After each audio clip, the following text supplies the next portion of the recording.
집을 팔려고 합니다. 그러면 어떻게 하죠? 부동산에 내놓습니다.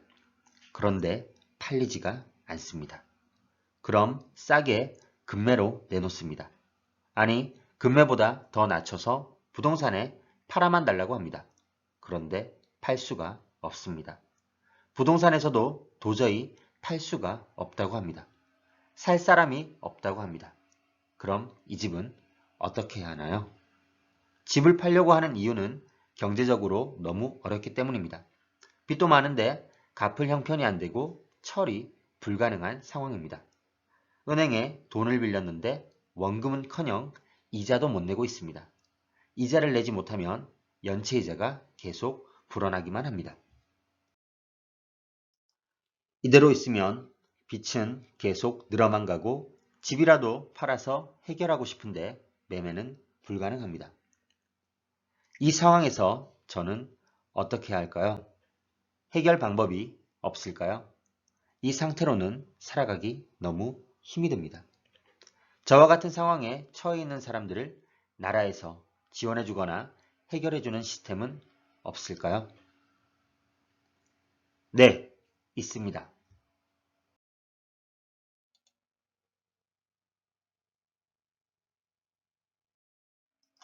이런 빚과 같은 문제가 있는 집은 법원으로 넘어옵니다. 부동산에서도 도저히 팔 수 없는 집을 법원이 경매를 통해 팔아주는 것이죠. 그런데 이 집은 은행 대출과 압류 등의 여러 문제점을 갖고 있는데 그럼 경매를 통해 집을 낙찰받아 산 사람은 이를 떠안는 것인가요? 그렇게 되면 아무도 경매를 통해 집을 낙찰받으려 하지 않겠죠. 낙찰받는 순간 그 집에 붙어있던 여러 이해관계의 각종 근저당 및 압류가 해결됩니다. 밖에서는 도저히 해결 안 되었던 것들이 말이죠. 깨끗한 등기부 등본으로 다시 시작할 수 있도록 법원에서 만들어줍니다. 이것이 경매입니다. 아주 좋은 절차죠. 왜냐하면 기존 소유자는 집을 팔아 빚을 변제할 수 있고 낙찰자는 싸게 살 수 있으니까요. 안녕하세요. 실전 투자자 경매하는 직딩아빠입니다. 오늘 제가 말씀드릴 주제는 기본적으로 알고 있어야 하는 경매 지식입니다. 왜 경매로 나올 수밖에 없는지, 경매로 낙찰받으면 위험하지는 않는지, 이 영상을 보시면 이를 이해하고 판단하실 수 있을 겁니다.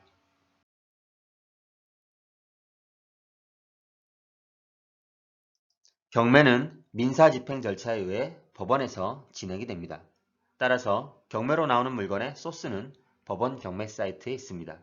그러나 이 법원 사이트에는 기본적인 정보만 제공해 놓았기 때문에 더 많은 정보를 제공해주는 각종 경매 유료 사이트가 생겨납니다. 기본적인 내용은 법원에서 가져오지만 입찰하고 낙찰받는 데 있어서 더 유용한 정보를 알려줌으로써 비용을 받는 것이죠. 이런 비용을 지불하고 얻는 가장 유용한 정보 중에 하나가 기본적인 권리 분석입니다. 하지만 투자자라면 이를 100% 믿으면 안 됩니다. 유료 경매 사이트도 실수를 하는 법이니까요. 그리고 모든 사이트들이 다음과 같은 문구를 아주 작게 적어 놓았습니다.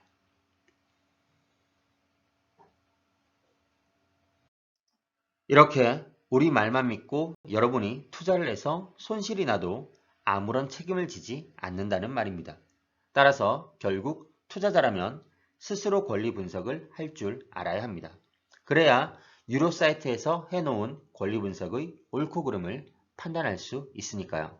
이렇게 유료 경매 사이트에서 괜찮은 경매 물건을 찾았다면 그 물건에 관해서 시세를 포함한 여러 가지 조사를 해야 합니다.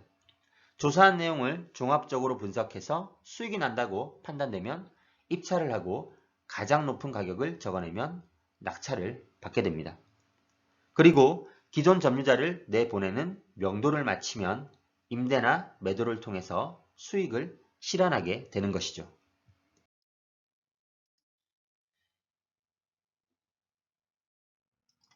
쉽게 얘기해서 누군가 망했다고 합시다.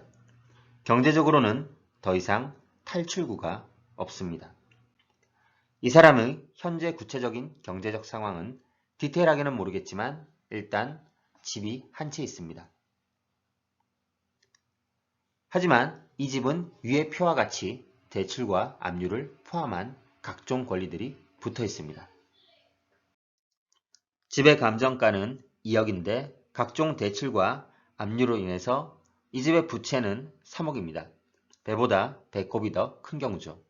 집값보다는 부채가 더 크기 때문에 소유자는 이 집을 빨리 처분해서 조금의 빚이라도 갚아야 한다는 심리적인 압박을 느낄 겁니다. 그래서 결국 안 되겠다 싶어서 부동산에 집을 싼 가격이라도 팔아달라고 요청을 합니다. 집 좀 빨리 팔아주세요. 그러면 부동산에 몇 동 몇 호인가요? 하면서 등기부 등본을 떼어보겠죠. 등기부 등본을 본 부동산에서는 이런 말을 합니다. 제정신이세요? 이 집의 시세가 2억인데 부채는 3억입니다. 당신 같으면 사겠어요? 집을 보러 온 손님이 집이 정말 너무 마음에 들어 사고 싶다고 해도 이 3억의 부채를 안고 가야 하기 때문에 살 수가 없습니다. 그럼 3억의 부채를 모두 없애고 사거나 팔면 되지 않나요? 불가능합니다. 많은 빚을 지고 돈이 없어서 파는 것인데, 그리고 집을 팔아도 부채를 다 못 갚는 상황이기 때문입니다. 굳이 소유자가 이 집을 팔 수 있었던 시점을 찾아보면 언제일까요? 부채가 1억 8천이었던 웰컴 저축은행의 근저당까지였습니다. 이때는 소유자가 근저당을 모두 갚는 조건으로 매매가 가능합니다. 하지만 지금 시점에서는 이 집은 사기를 치거나 당하지 않는 이상 절대 팔릴 수가 없습니다. 소유자 입장에서는 돈은 없는데 집은 안 팔리고 이자는 점점 불어나고 이런 생각이 들 겁니다. 은행 입장에서는 돈 받아야 하는데 이러겠죠. 이렇게 어쩔 수 없는 물건이 경매로 나오고 이를 법원에서 진행하는 것입니다. 그럼 법원에서 집을 팔면 부채는 어떻게 되나요? 경매에서 이 집을 낙찰받는 순간 그 남아있던 부채의 권리들을 모두 없애줍니다. 즉 법원이 말소를 시켜주는 것입니다. 이렇게 해주지 않는다면 경매에서 집을 사려고 입찰하는 사람들이 있을 수가 없겠죠. 실제 유료 경매 사이트에서는 등기부 등본을 정리해서 다음과 같은 화면을 제공합니다. 역시 입찰에서 낙찰받으면 각종 권리들이 없어집니다. 제일 위에 표시된 말소 기준 권리를 포함해서 그 밑으로 싹 다 없애줍니다. 물론 대항력 있는 임차인이나 특수한 상황에서는 조금 달라집니다. 이 내용은 또 다음 시간에 차근차근 설명드리겠습니다.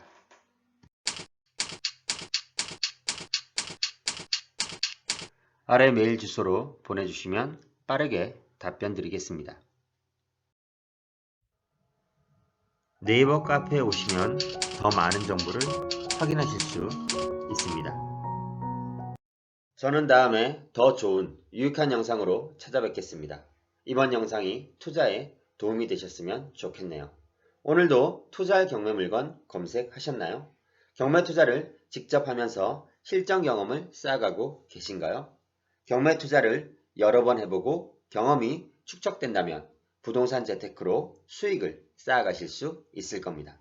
부동산 투자로 성공적인 수익을 만들어 가시기를 바라겠습니다. 지금까지 시청해주셔서 감사합니다.